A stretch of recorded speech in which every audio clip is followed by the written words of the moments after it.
Tichenjezane abale yanga nonse amene muli mu chipembedzo cha Allah Rabbul Izzati wal Jalal. Siwina aliyense amene akudzitcha kuti iyeyo ndi Msilamu alidi mu Chisilamu. Alipo anthu ena amene amayitanira ku Chisilamu koma akuyitanira ku chipembedzo china posakhala Chisilamu. Ena mwa iwo ndi Ahmadiyya. Ndipo anthu awawa akhala akupanga da'wa madera osiyanasiyana m'Malawi muno kwa anthu amene ali osazindikira Chisilamu akumawatenga kuti iwo ndi Asilamu.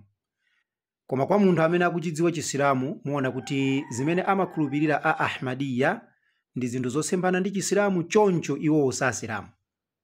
Ndipo ndikuyankhula izi polumbira kwa Allah Rabbul Izzati wal Jalal.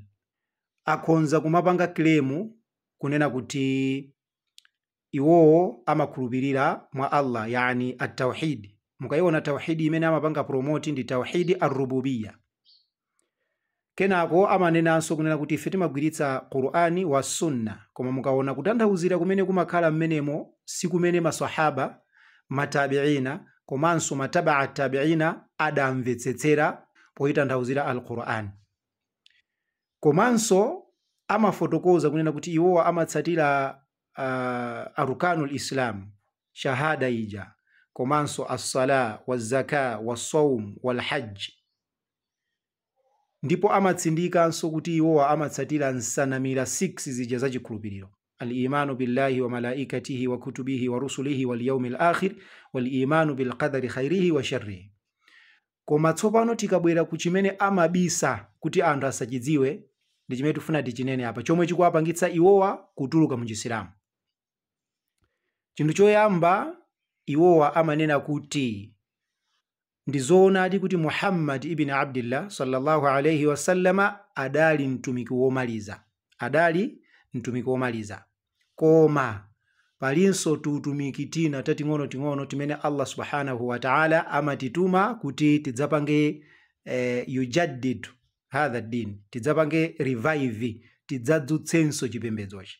Ndiye amanena kuti ummatun nabiy, akuti mtumiki wa umma. Kusonyeza kuti amavomereza utumiki wa ung'ono, ndipo amanena kuti utumiki wa ukulu unathera pandani? Pa Muhammad ibn Abdullah. Kusonyeza kuti amatsindika kuti utumiki udatha koma nubuwa ukadalipobe. Ndiye mukaona Allah subhanahu wa ta'ala mu Qur'ani adatumiza aneneri komanso adatumiza atumiki. Aneneri ndi al-anbiya, ndipo atumiki ndi ar-rusul. Ndiye wina aliyense amene mutu wake umagwira, amene akuphunzira chiphunzitso cholondola, amazindikira kuti Allah mu Qur'ani adanena kuti Muhammad ibn Abdullah ndi khatam an-nabiyyin, ndi womaliza mwa aneneri. Kusonyeza kuti sipadzabweranso mneneri wina aliyense. Chifukwa chani? Urusulu udatheranso pa Muhammad yemweyo sallallahu alayhi wasallam. Ndiye wina aliyense kungokhulupirira kuti utumiki ukadalipobe basi, ameneyo ndi kuti watsutsana ndi aya ya Allah Rabbul Izzati wal Jalali, ndipo ameneyo ndi ndani? Ndi kafir.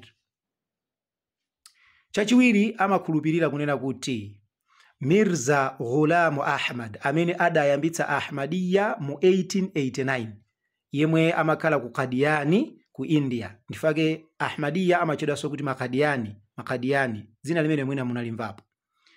Ndiye iwowa amamutenga Mirza Ghulam Ahmad, ifa iyeyo ndi amene anabweretsa chikhulupiriro chimenecho kuti adali al-Masih, adali Mesiya mu uzimu, akuti adakwaniritsa zimene Yesu amayeneka kuti adzakwaniritse. Ndipo chifukwa chimenecho amadzitcha kuti ni Mesiya.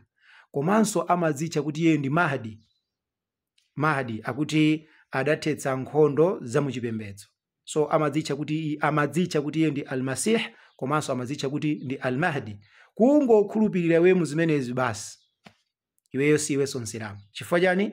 Ukutsutsana ndi zimene mtumiki wa Allah sallallahu alayhi wasallam adafotokoza ma ahadithi. Chifukwa Isa ibn Maryama adzabwera physically ndipo adzachita zinthu, pamene mkulu yuyu amakhulupirira kuti akuti adakwaniritsa zimene Yesu ameneka kudzakwaniritsa. Pamene Masihu Dajjal sadathane naye mkuluyu, sadathetse jizya, chifukwa Kristo akadalipobe mpaka na lero. Komanso nkhani yokhudza kuphwanya mtanda sadaphwanya, yani kutsutsa mtanda. Komanso sadatani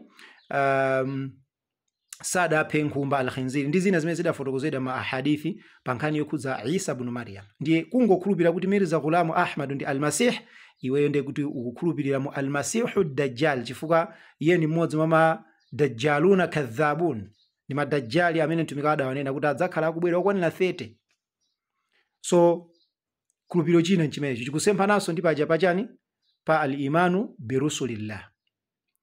Ndipo amatsindikanso pa nkhani ina kunena kuti Isa ibn Maryam adapachikidwadi, pamene Allah Rabbul Izzati wal Jalali adanena kuti wama qataluhu wama salabuhu, Yesuyo sadaphedwe komanso sadapachikidwe, pamene makadiyani kapena Ahmadiyya amanena kuti Yesuyo adapachikidwa. Akutsutsana ndi ndani?